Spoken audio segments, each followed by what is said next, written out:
your store closes at 9 p.m.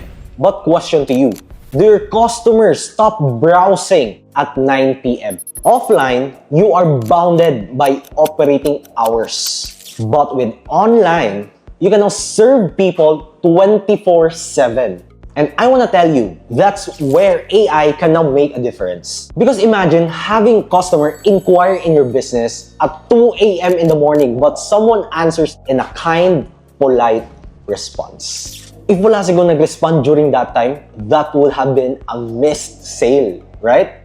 Now, having an AI chatbot system, you don't care about time zone, you don't care about operating hours because you are now omnipresent. You know what's the new normal today? It's the businesses that never sleeps and the one who adapts to it. If your business is only alive at 9 a.m. to 5 p.m., you're already losing to businesses who is alive 24/7. What's stopping you from keeping your doors open online?